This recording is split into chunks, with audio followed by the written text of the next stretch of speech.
And we are live, episode 4 with Alan Duffy. What is the BHA? My name is Drew Vincent and Justina here. Yes, and today our guest hails from the East Kootenay area of BC. Al and his wonderful wife, Carrie, have raised 2 daughters in the Kootenays and tried to expose them to the many outdoor pursuits available in that area. Al himself started hunting a little later in life, but became immersed right away and loves to spend time on high mountain hunting adventures. Al became a member of the Backcountry Hunters and Anglers, also known as BHA, when the BC chapter was founded and has become more and more involved over the past few years, taking on the role of Kootenay Region Chair and now is currently in the role of Chair of the entire BC chapter and all of its subregions. Al is happy to be working hard for positive change to wildlife and habitat management in BC and for the protection and sustainability of our backcountry that we all love so very much. BHA provides the venue to magnify individual voices and fight for what we believe in. And without further ado, let's jump into our conversation with the man of the hour, Al. Hey, Al, thanks for joining us. Yeah, thank you. Great to be here. Very good intro. Maybe it was a surprise intro. Yeah, it was a surprise. That's good. So I guess the first question that we'll start off with is sort of tell us a little bit more about your hunting journey. I mean, I alluded to the fact that you didn't grow up as a hunter, but tell us a bit more about what got you into this area of, I guess, hobby or interest. Like you said in the intro, I did start later. I was, I guess the term is adult onset hunter. I did have a little bit of exposure when I was younger. My dad did hunt for a couple of years. We immigrated to Canada when I was 8 years old. And when I was, those first couple of years he did try hunting, but it wasn't his thing. So I did go out with him a little bit then. And then, when after I was married and had kids, my brother-in-law is a hunter, and we don't hunt together anymore, but he brought me out a few times, and that sparked the interest. And from there, it kind of grew and developed a different set of friends that look at it a little bit differently, more like the way I do. And it's just grown and grown since there. Wow. Where did you emigrate from? Ireland. Oh, well, how old were you? I was 8 years old when we moved over. So why do you not have a super wicked Irish accent? Yeah, I don't know. I get that question a lot, but wait. I guess the real question is, does it come out after you've had a few beers? Absolutely. Yeah, absolutely. Perfect. That's curious. What's the hunting culture like over in Ireland then? Well, there isn't really one except for bird hunting. There isn't really one. I mean, there's no big game left and stuff like that. So it would be more the European model where it's mostly private. But there is some. I do have an uncle that does do bird hunting. So yeah. And so when you started hunting here, what did you start hunting? Elk and deer right away. So that's my brother-in-law was. Him and his brother would set up an elk camp every year with their father, and that's where I got started, was hanging out with them on the weekends. I didn't have a hunting license. I just went out and threw a backpack on and hiked around with them and got involved. I mean, I've always enjoyed hiking and being out in the mountains, so the hunting was just an extension of that. Yeah, you basically just get to keep hunting, but now you get to carry a rifle with you. That's right. Yeah, that's right. Yeah. That's always my thing when I talk to new people. I'm like, if you like being in the woods, that's great. If you always want to come home and fill the freezer, it's a disappointing activity for me. Yeah. Do not get into it if that's your, main goal. That's for sure. Yeah. So when you first got in, I mean, I guess Justina and I are both obviously kind of adult onset hunters. I like that. Yeah. What were some of the challenges that you faced during that period? I've talked a little bit about this. Justina and I have a friend in common, Jenny, and I've talked about this in the past. And I had a little bit different path than I think some other new hunters do, because I already had the community around me. So I had my brother-in-law. He was there, who had hunted lots. That's who I was going out with. And my dad passed down a rifle. I didn't have to find gear. He passed me down his rifle. I learned quickly about good gear, and made some changes along the way. But yeah, so I think, and I live in Cranbrook, so there's a pretty strong hunting presence and community in Cranbrook. So it wasn't, it wasn't the same story that you might hear from someone in Vancouver that wants to get into it, or even Kelowna. But it was finding the right, like, what did I want to do? I mean, as you just in the intro, as you said, like, I prefer to be up in the mountains hiking, and kind of away from the roads and people, and it took me years to kind of figure that out. So, and to find the right friends that are willing to do that. Yeah, also willing to slog up into the mountains away from the creature comforts. Yeah, that's right. Lots of friends that want to go out and truck hunt, but that got boring really quick. So yeah, I mean, it has its place. I still like those days, but it's sometimes it's just better to get away from things. So yeah. I'm always amazed that people can truck hunt, because in my very little experience of hunting so far, I get out of my vehicle and I go for a walk, and it's always just over the hill from the road where you can't see that there's all the deer. And so I just wonder, like, what is the actual success rate when you are truck hunting? Because I mean, the deer hear you from a mile away. If I can hear the trucks coming, the deer certainly hear them. Yeah, there's a science to it, I think. Yeah. Before we dive too much further into the hunting realm of things, I wanted to chat a little bit about BHA and what that is, because that's how you and I have come to connect, through my interest in the Backcountry Hunters and Anglers, and you being the chair of the BC area and all of the regions within BC. So maybe tell us, what is the BHA and how did you come to find it?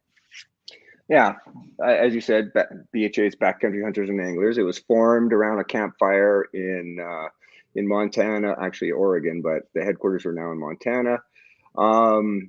And I got introduced to it when it was first came to BC. Bill Hanlon is a friend of mine, and was the chair of the BC chapter until I took over. And he had been exposed to Backcountry Hunters and Anglers on a trip to the States. Kind of the message resonated with him. He felt that there was some place for it in BC. So got a few guys involved that he knew. I wasn't in the circle at that time, but they put on a information center session at a hotel in Cranbrook that I attended, and I signed up right away.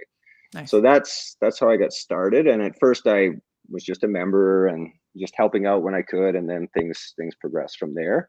How long ago is that, Al? Like, when did BHA come to BC? 2014. Oh wow, okay. So 2014, and we the plan. I think there was about 30 members already that were, even though there was no chapter in BC, they had signed up through the US site. And so the plan was to try and launch all across the province, but it didn't really work out well, and we kind of started to grow in the East Kootenays because we were able to have face-to-face discussions and events, and so then that kind of is where things grew. And then once we had a good presence here, we were better able to expand across the province. That started in 2018. We did a road show. Went down to Kelowna. We went down to Vancouver.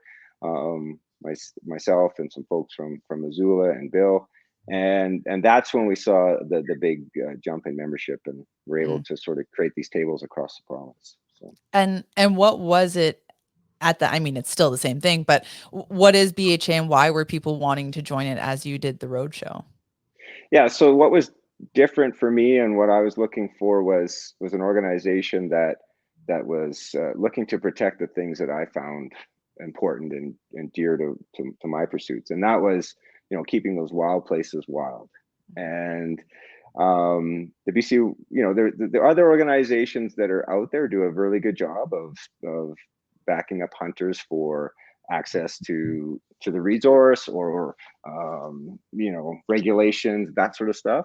But there was, or I felt at the time, it's since changed, but there was no one really saying, hey, what about keeping things wild and making sure those spaces are still there for the next generation to come? And BHA that's what they were formed on, and that's what they're, that's their motto. So that's why it's sunk home a little bit more for me. Yeah. Yeah. And what does BHA do, or what is it really? Like, if somebody doesn't have any idea and they were to come up to you and be like, "Hey, why should I join BHA and what does it do?"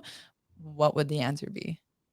Well, so we're a grassroots organization, member driven. So all of our activities are driven by members and what they want to see happen.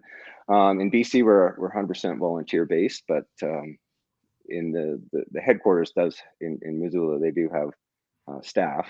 But really, we're here to advocate to couple threefold: education. So whether that's educating new hunters, educating non-hunting public about what's important, there's so many facets to that. Advocating for wildlife, wild places, and water. So we have a role to advocate to government for change or advocate for protecting things, and fair chase. So making sure that our pursuit continues to be fair chase, which is really important, I think, as technology continues to advance rapidly. So those are the three tenets. I would say there's much more to it, but those are the three kind of focuses of Backcountry Hunters and Anglers.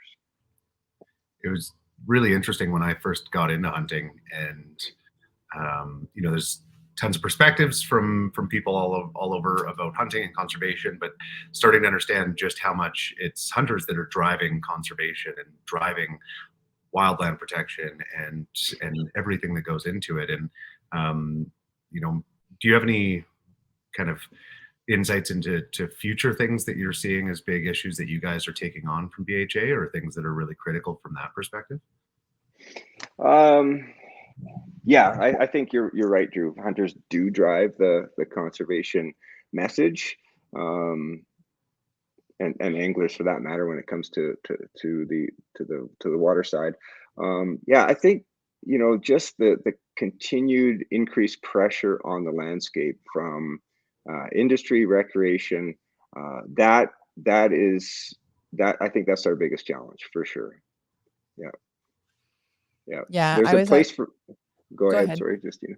I was gonna say there's a place for all those things, but the cumulative effects of all of those put together we're at a tipping point, I think, and hopefully we can turn that around. Yeah, I was having that conversation. It's a really interesting point, Drew. I was having that conversation with my parents last night at dinner, and they were saying, well, what do you mean by, because I was saying the same thing. Hunters are usually the ones that are advocating the most to preserve the environments that we live in, or that the animals live in, because that is something that we want to be able to continue doing, is being out in the wilderness and continue hunting.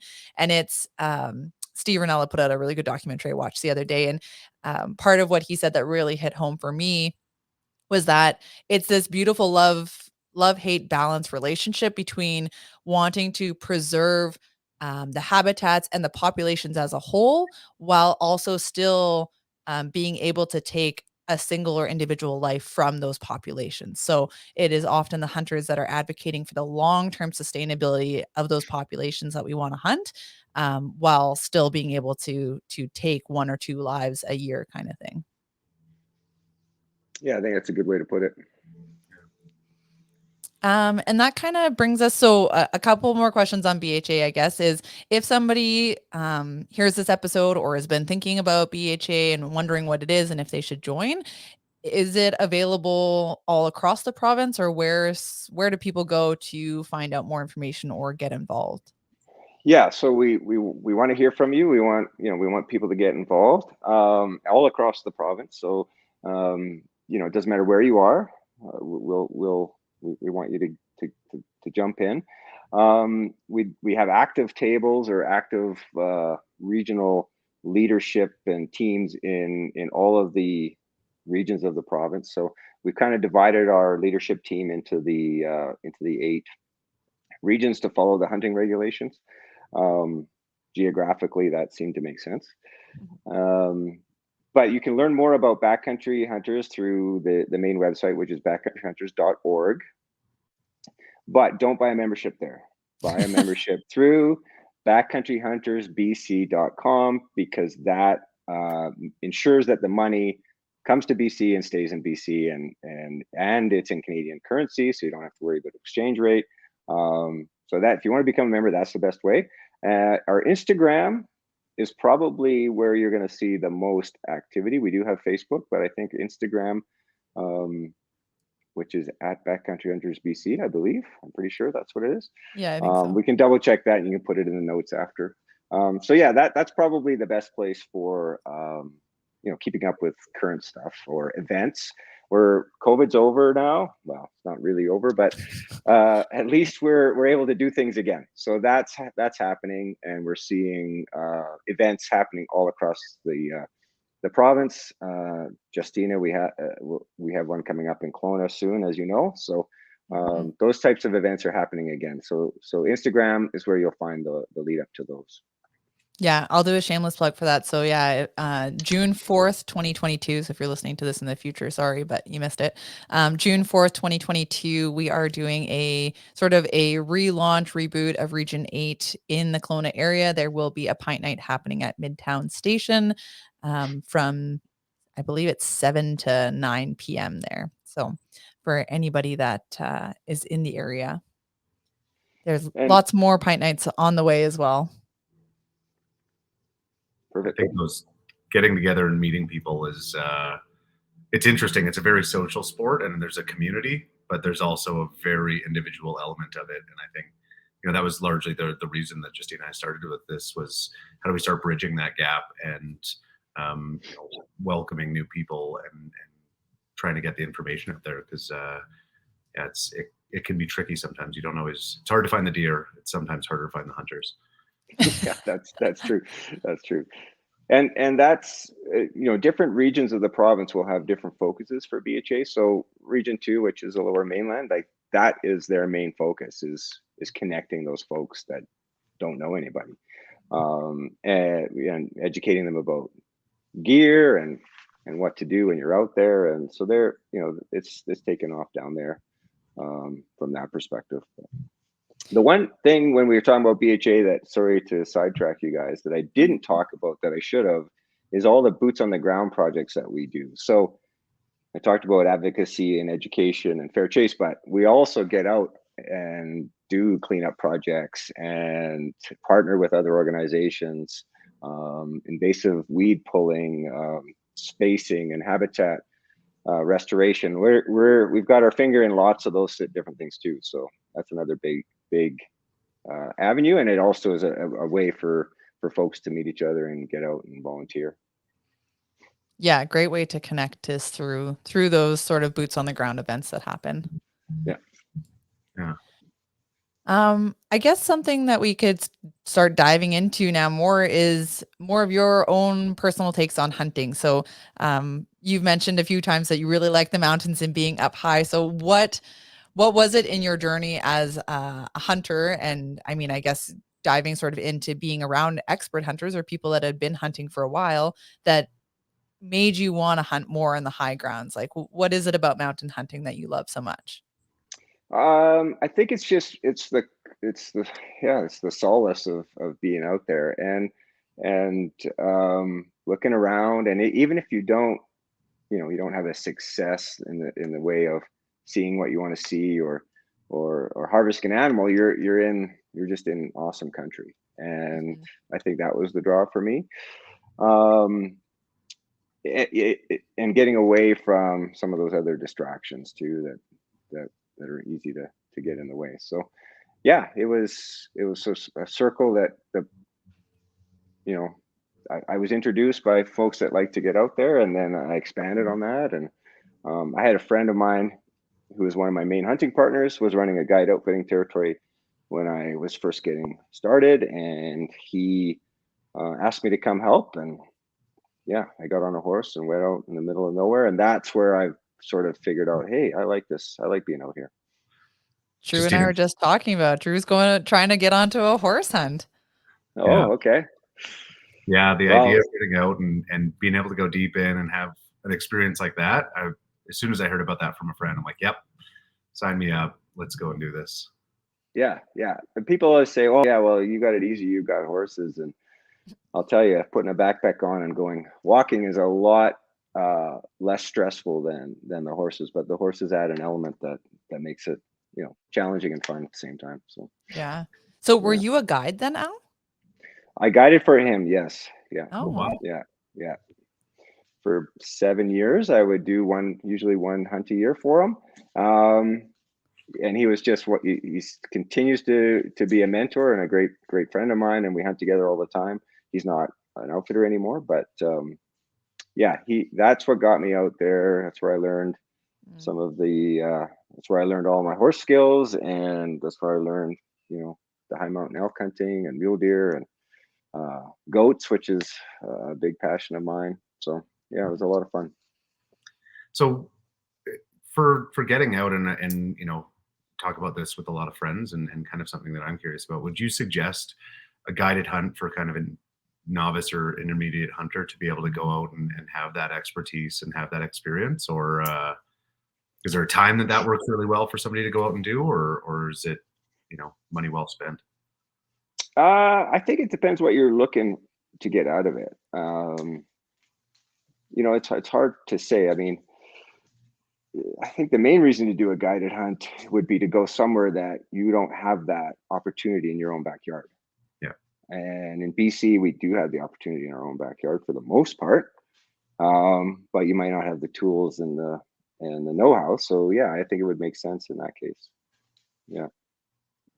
Anything that you would recommend if you're looking at a guide outfit or anything like that, something that would help distinguish them as a caliber outfit? Yeah, I think you got to find references, and I've only been on the other end of this, so I don't know.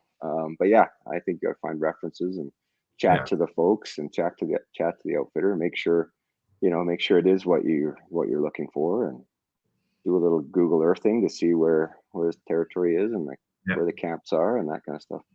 Yeah, yeah, I imagine it'd be super hard to start a hunting outfit unless you were already well traversed into the community to get those references and referrals. I'm sure it's a lot of word of mouth type thing. absolutely. Yeah, Yeah. yeah.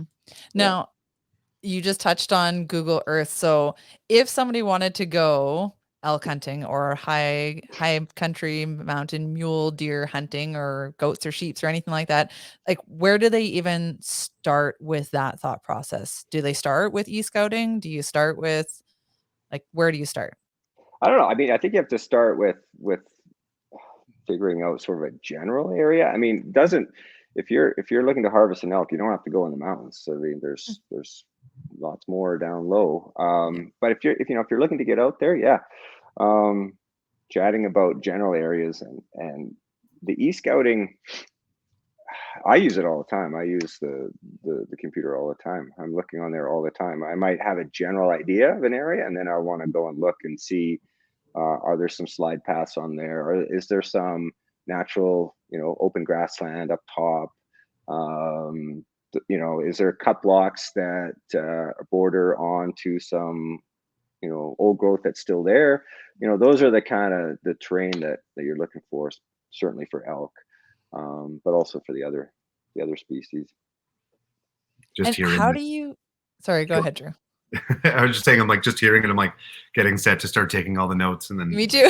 we're recording this. It's okay, but it is. Yeah, I think that there's a ton of people that are willing to give some general advice, but as you start getting into it and you start getting those, like they're all little pieces of gold to go and at least get us walking in the right spot and trying to learn and trying to go. And so it's exciting whenever we hear that.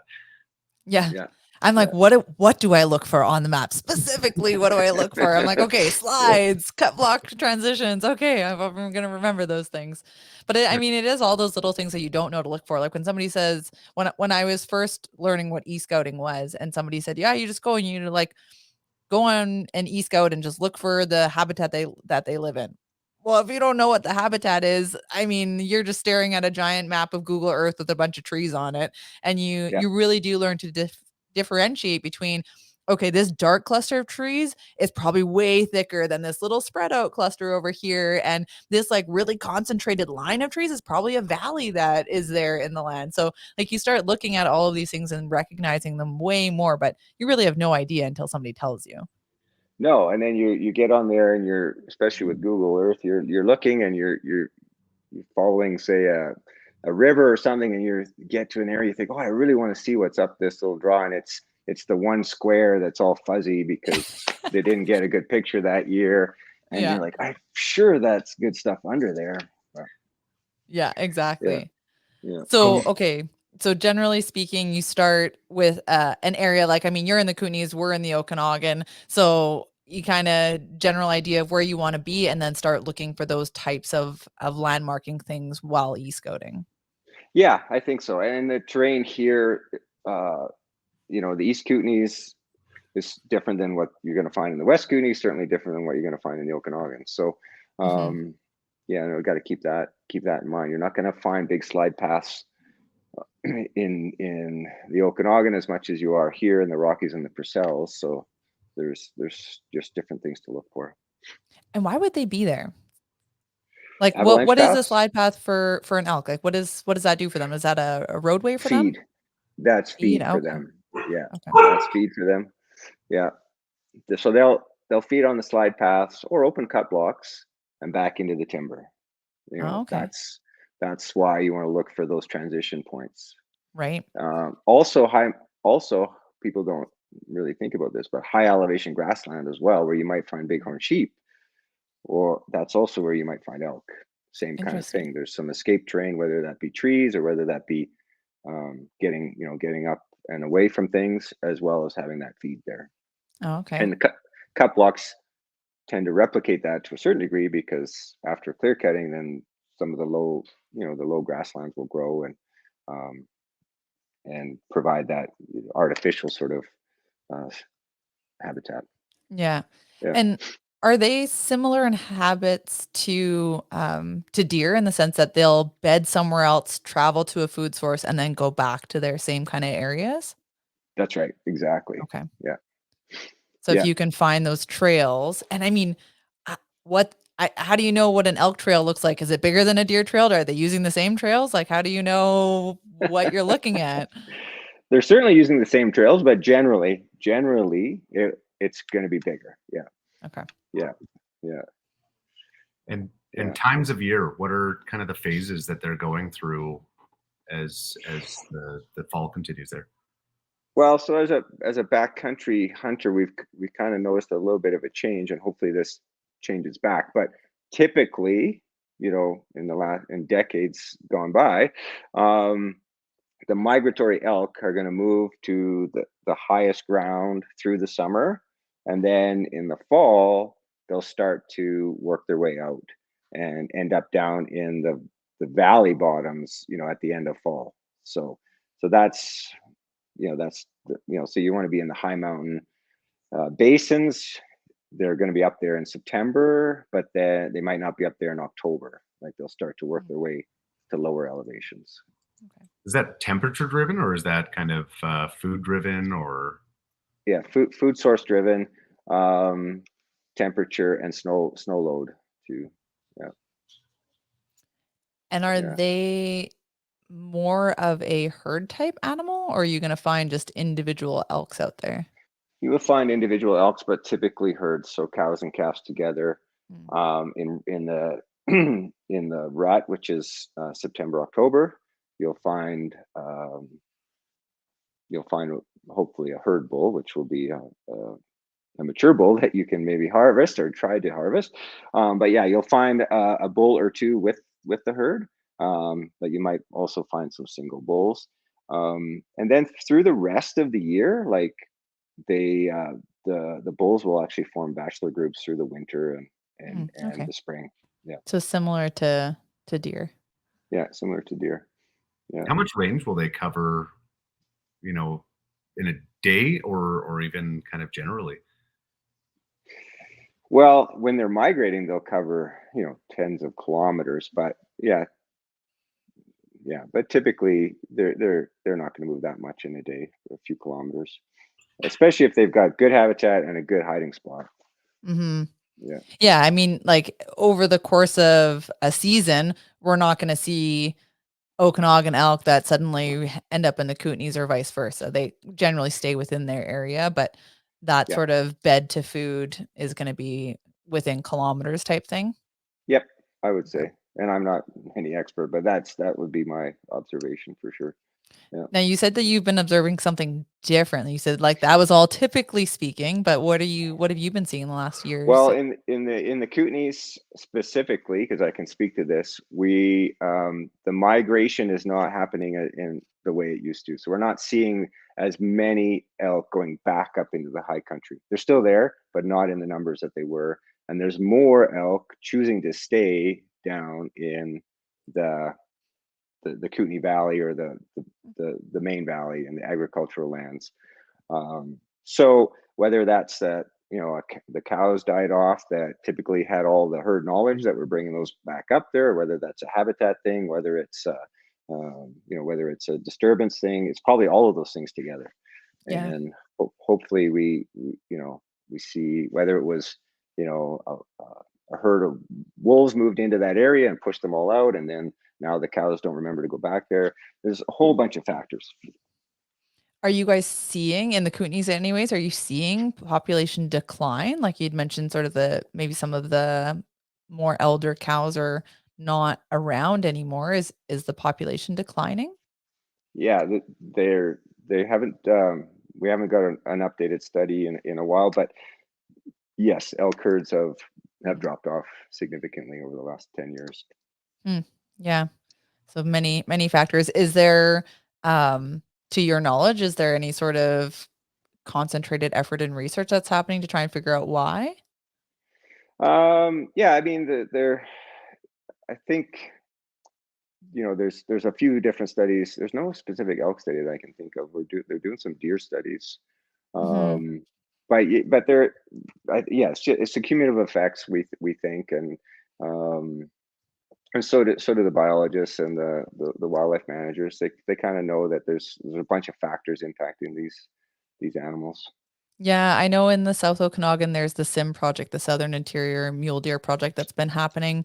And it's the same thing. They're just seeing a major decline in mule deer population, and they've sort of set up a bunch of, I think, like 170 or 180 cams out in the woods in the south, and they're trying to figure out where the deer are. They've collared a bunch. They've also collared a bunch of cougars, and just trying to figure out where these paths are crossing, if they're crossing, and if there's any factors that we can actually identify as to why the populations are decreasing. Yeah, that's right, and that's a great project. We're partnering with a BCIT student right now to do a blacktail study on a much smaller scale, but Okay. similar kind of thing.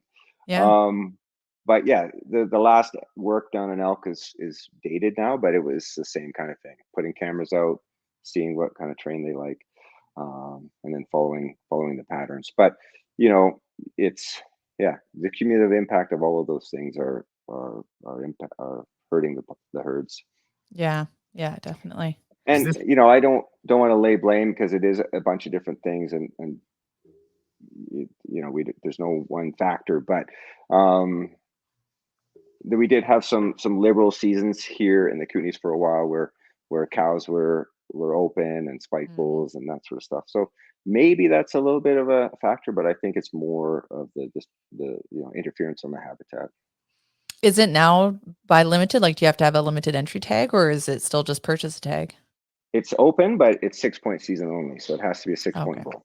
Yeah, Okay. Yeah. yeah. I was talking to someone recently about that, and they were talking about how their opinion was that because it's 6 point only, you're kind of changing the genetics of the herd a lot. Where we're almost there's a positive effect for people that are for elk that are growing only to 5 points, and we're not getting these big spreads and large bulls anymore. Yeah, there's some theory of that. You'd really have to do a lot of science to figure out if that's true. But yeah, that's definitely a theory for sure.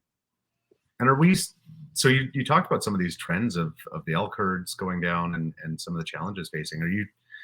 Is that pretty regional, or is that, and I don't know how much you hear from other regions across North America with the other BHAs, but is that something that other people are seeing, or is that kind of focused within BC in the interior? It's other jurisdictions in the West are doing a much better job. So yeah, BC elk specifically, if we're on that topic, um, Idaho, Wyoming, Colorado, they're all having better success. I can't really say why. They have a lot more money to put towards their programs, so that's probably a big factor. A lot more science and a lot more ability, but generally, yeah, the impact from recreation and industry is being seen all across all of those jurisdictions. So the displacement is definitely there. Yeah. If somebody were to, I mean, I can't imagine finding a 6-point elk is overly easy to do.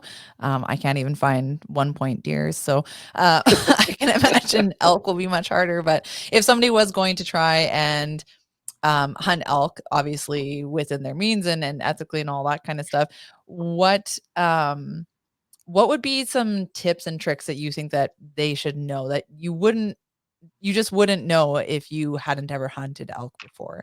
Were there things that you have now learned that you thought, oh, that'd be really useful to know as a new hunter? Um, yeah, I think first of all, if you can get out with somebody that's done it before, that I know that's Mhm. hard, but that's key. Um, yeah, like I don't know what that I didn't know before. It's so hard to say what I didn't know, but um, just being out there, like they are. Elk season is a tough season because they are very long days. Like the days are still pretty light in September and October, and you need to be out there first light and last light. So that is key. Um, whether you can take a midday nap, which I I was would, gonna say, so are you yeah, napping midday? Is that what's happening? yeah, Pull oh yeah, the I think hammock out and have a little siesta? sure, exactly. Like, keep one eye open and one ear open, but there's not a lot going on in the middle of the day. Not to say you can't call a bull in or see one or Mhm. harvest one in midday, but it's really an early morning thing and an evening thing. So I would keep that in mind and structure your day accordingly. And yeah, Mhm. don't be afraid to have a nap at 1 o'clock in the afternoon on a nice sunny day. There's nothing better than that. I would learn how to bugle, but learn how to cow call. Mhm. There's lots of guys that can and gals that can bring in elk on bugles. I've never had a lot of success in bringing them in and bugling. More just knowing where they are or knowing at least there's one there. So I would try to get some skills in bugling and cow calling for sure. Yeah, and then finding those they like dark timber. They like to go make sure they bed down in dark timber. So look for those, flat spots on the mountain that still have some old growth and Mm. that kind of stuff, which it took me a while to figure out until I wandered into some of that old growth and found like these giant trails that look Oh, like wow. highways. Yeah. Um, yeah, what else do you want to When know? when you're hunting for elk, what's the method that you're using? Are you wandering around in the woods for endless? Are you spot and stalk? Are you still hunting? Are you just, yeah, sitting in a blind or something, or sitting on the ground and calling them in and waiting? So spot and stock is what I like to do Mhm. in combination with using the calls, bugling and cow calling. Mhm. So spot and stock might, if you're able to glass a mountain or a hillside that has some of the stuff you're looking for, and then you happen to see some elk movement, then at least you can narrow down your search and your hike. But there's a couple of spots that I really like to go where you can't see anything when you go in there. So it's going in there and it's using the bugle and the cow call to see if one's there, and then trying to narrow it down. And a hope Um, and a prayer. Hope and a prayer, and it's worked. My neighbors I are would gonna not. love me as I practice. Sorry, Drew, I missed that. My neighbors are just gonna be thrilled as I start practicing my elk calling. Well, yeah, I know that's the thing. It's a good. it depends what call you use. If you just use the reed, or if you have a mouthpiece without the tube. I practice in my truck, and if I'm commuting. So you're only really bothering yourself then. Do you have any favorite brands? You can plug them all you want here. We can tag them. No, I don't have any favorite brands, and I'm not an expert, so I use the one that I found easier to use. I don't use the one where you put the reed in your mouth and have to. So yeah, that's me. Yeah. Yeah. Yeah. And so, oh shoot, I had a question there and I lost it.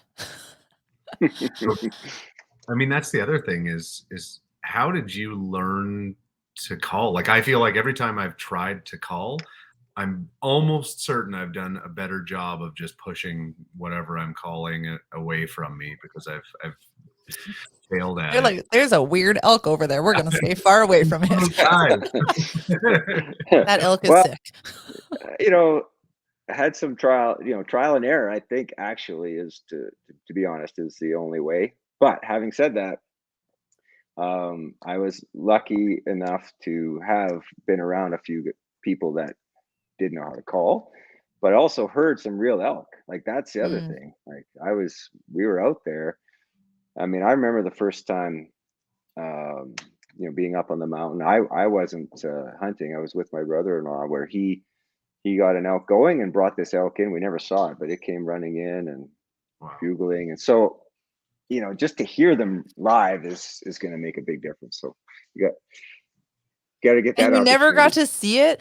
So this is what I still find absolutely fascinating about hunting, that you can call an animal in, it can come in, you don't see it, you like have a general idea of where it is, or it's far enough away that you can't, like, you can see it but you can't get it. Like, those things absolutely fascinate me and frustrate me to no end with hunting.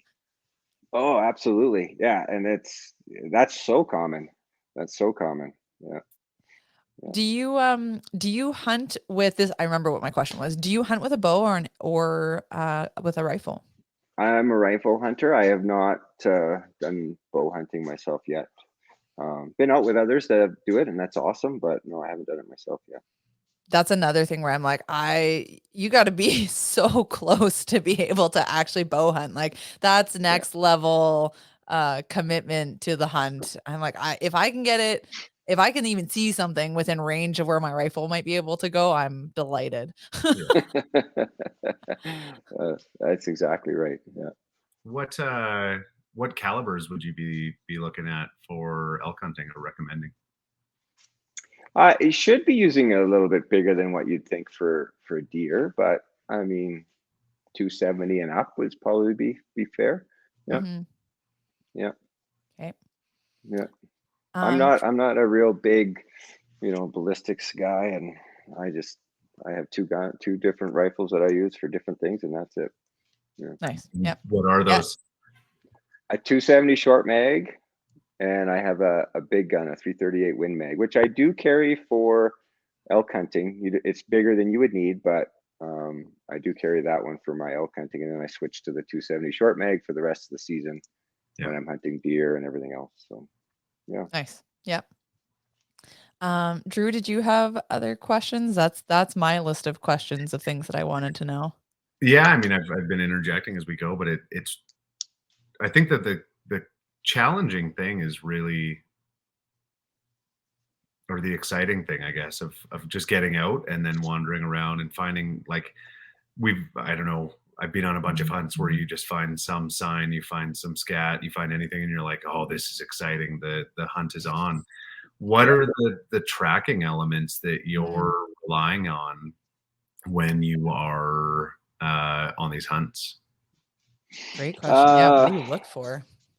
Well, yeah, that's good. A good, like, when you get out into the trees, you got to see those trails and some fresh tracks and fresh scat. Fresh in the sense that it's been there at least in the last few days, and kind of go from that. When you get into those basins, especially for elk, you can start to decipher, like, okay, that's an elk trail. There's more than a few just went through here, and Mm. so they must be using this basin for feed and back in the trees. So yeah, I would say those. I mean, obviously, if you see one, that's the best. Even if you only see one, but They're yeah, if you, alive. yeah, yeah. Do you Yeah. do they rub in the same way that deer do? Like, can you look for scrapes on trees and stuff? Do they do that as well? Yeah, oh, yeah, that's a good thing. I'm glad you brought that up. Absolutely. Yeah, Hmm. yeah. Okay. And usually, if you guys are familiar with what a deer rub looks like, an elk will be a slightly bigger tree and a little bit higher up. So, Oh, yeah, They're the elusive rubs in my world. I've never seen them in real life. I've looked at copious amounts of pictures of what I will one day see in the woods, but as yeah. of yet, I've never found the neighborhood rub tree or a licking branch. Those are still elusive in my world. I've Oh, I've okay. walked by dozens of them. I've just never been able to spot it and actually know that it's a rub. So I've Mm. been out with a good friend and we're out hunting and I'm wandering around. He's like, "Oh, rub there." I'm like, "Holy man!" Like I've missed hundreds of those going by. Oh, Yeah. really? Yeah. So now that you know, like that, if I'm out in the summer or in the spring, or even, yeah, even when I'm backcountry skiing and I see one of those trees, I try to make a mental note. Oh, okay. There's elk here at some point in the year, Mm. or yeah. I get so excited for when I see anything from a distance, and I'm like, "Oh, that tree's slightly discolored from a distance. Maybe it's a rub." And then I'll go over there. I'm like, "No, it's just the bark fell off right here." How are Oh, you preseason scouting and things like that? Like if they have a broad territory where they're traveling, can you do as much of that to try and figure out where you're going to be, or um, yeah, you could. I mean, definitely, I would recommend it. I tend to, you know, not have the time that I'd like to have to do that. But absolutely, yeah, get out where you think they might be.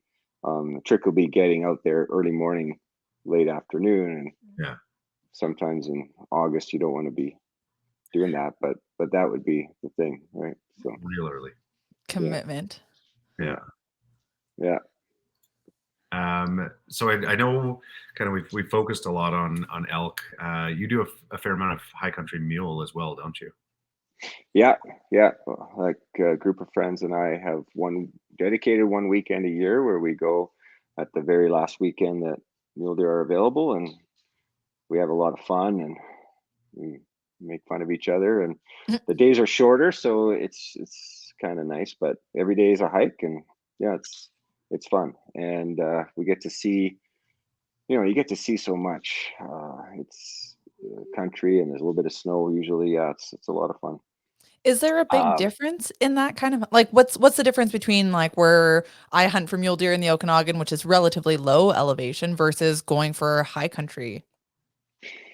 yeah, that's the thing, and I don't know because I haven't hunted in the Okanagan, so I can't really say. Yeah, But fair. no, but even here, there's mule deer down low here too, and people hunt them on the cut blocks and in the timber and all that sort of Yeah. stuff. Yeah, we just tend to go into the mountain basins and the high country and look for them there. Are they mule deer that only live up there, or are these just deer that have gone up there because of the temperatures and seasons and stuff, where they actually specifically they stay up there? They'll stay up there, yeah, yeah. Not through Okay. the winter, of course, but they'll No, stay up yeah, there. Yeah, yeah, yeah. They're yeah. not Are they the front lawn deer. No, Okay. no, you won't see them down there. So yeah. are they a And bit the go hardier? ahead. Are they a bit hardier, like a larger deer that you're finding up there? I don't know if they're larger. I mean, I'd have to ask a biologist that might know. Yeah, I think yeah, they'll be, they might not be bigger because the feed might not be as good up there, actually. Yeah. Hardier for sure. Yeah, Yeah. Yeah. yeah. Okay. Drew, any other questions that you have? I'll be honest. I'm dying for the rapid fire ones. I know we teased them a bit before Oh the no. recording, but I'm so excited for the rapid fire. Are you ready for this, Al?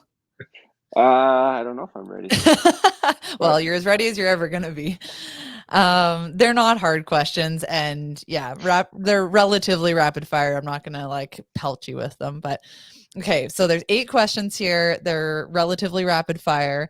What is one thing that you wish someone had told you when you started hunting? Anything at all. Doesn't have to be elk specific, but just one thing that you wish somebody had told you when you started hunting. Oh man. Yeah, you guys are really. I'll get better at the next ones, I promise. This is the No, hardest of. This is the hardest one. Yeah, yeah. Yeah, just I guess somebody would have told me to slow down and observe, and yeah, That's huge. instead Yeah. of being like focused to get somewhere. That took me a long time to learn. So yeah. Yeah, that's a good one. What is one thing that you should never do as a hunter in the woods? Oh boy. Well, you shouldn't. You shouldn't. You shouldn't go where somebody obviously already is. That is such a good case. So, side note story, when I first started hunting, I didn't know that that was an unwritten rule of etiquette in the woods. So I saw some other dude's truck. I'm like, oh, this must be a good spot to hunt. Park my car, Yeah, get out and yeah, start hunting. So yeah, yeah, never yeah, do that once you know that. yeah. I mean, if it's not obvious, like then that's different. If you just happen to meet each other on the trail, that's different. But if it's Yeah. obvious, yeah, stay out of there. Yeah. Did not know. Things you don't know till you know, right? Yeah, yeah. Who is one person that you look up to in the hunting and conservation world? In the hunting conservation world, who? Well, I think uh, Steve Rennell has done a good job of changing changing the view of hunters, or the Mhm. persona of hunters. Randy Newberg as well. Um, some of those guys from the States, because they're getting such good recognition, and they're doing it in a good light. Yeah, Mhm. yeah, yeah. Yep, definitely. What is the first animal that you ever hunted or got? First animal I harvested was a white-tailed deer. Nice. Yeah. What is your favorite hunting snack? I bring, at Halloween where you get all the little mini chocolate bars to hand out to the little kids at the door. Like I go through bags of those in hunting season. You're that Um, guy the day after Halloween who's in the Walmart buying all the boxes of chocolates and they think that you're just buying them for your kids, but they're for you. yeah, yeah, exactly. Yeah, yeah, yeah. Uh, do you wear double layer socks or single layer socks? Good question. I recently changed because of Mm. a bad experience. So I do wear a double layer. I do wear a double layer now. Yeah. Oh, now I want to know, what was your bad? Did you lose a pinky toe or something? What was your bad No, experience with single layer? I was on a northern sheep hunt, so those are long, 10-day hunts, and I blistered up really bad, like on the first day. So it made the next 9 days really, really hard. So I experimented with a lot of things after that, and now I do wear liner socks. Yeah, Yep, definitely. yeah. Do you have a lucky item that you take hunting? You keep like a little rabbit's foot in your pocket or lucky underwear or anything like that? No, no, No. I don't Oh, think okay. I do. Okay. No, can't. No. Um, what is the one absolute essential item that you have to take on every hunt that you go on, Hmm. Well, other than your rifle, obviously? yeah, I was gonna say, like, where do we want to go? Like, I think optics are so important. Mhm. So, comfortable, whatever binoculars and spotting scope you're comfortable with. Um, that's a key piece for me.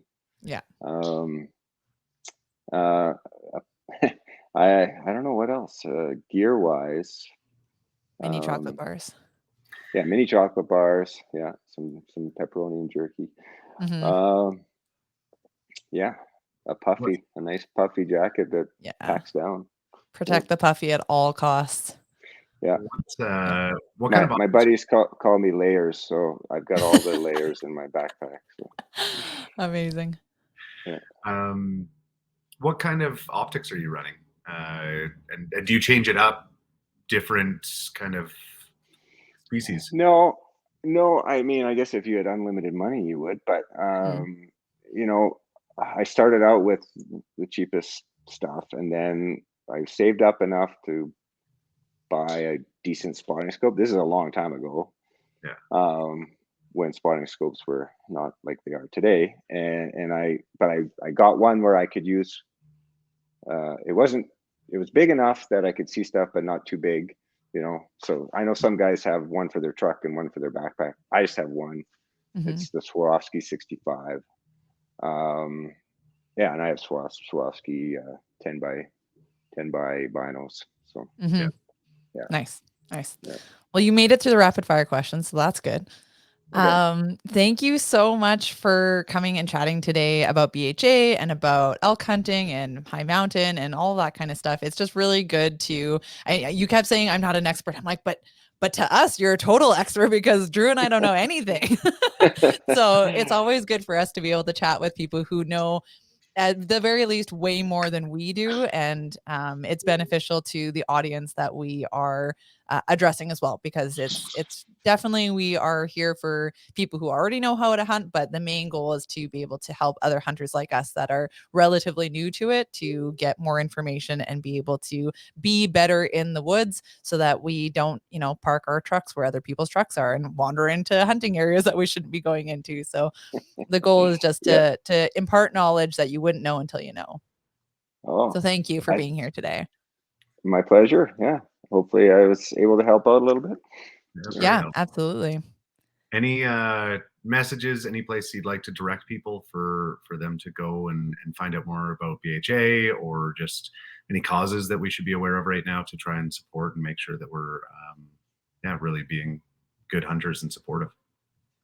I think getting involved in an organization, and there's lots of good ones. So obviously we want you to be involved in BHA, but yeah, there's other organizations in the province doing great things. So I think that's a good message. Please come and check out our Instagram. Come to the next event that's in your area. Get to know some folks. That's the best way to do that. And I mean, there's no shortage of issues. I could go on and on for a long time on issues facing wildlife in BC right now, and hunters particularly. But yeah, I think get involved. Check out a pint night or whatever event that might be in your area, and go from there. Yeah. Definitely. June 4th. So thank you so much. We really appreciate having you on here, and look forward to chatting further and seeing where this all goes. You're welcome. Thank you for having me. Thanks everybody for watching and listening wherever you are. Don't forget to like and subscribe. You can find us everywhere that podcasts and video podcasts are found. And if you have any comments or reviews, please drop them down below. We will get back to you, or you can reach us at questions@entrypointhunting.com. And if you happen to know somebody who you'd recommend we talk to, whether they're an expert, an amateur, or growing in the sport, be sure to tag them in the comments or shoot us a message with their info. And until next time, stay hungry.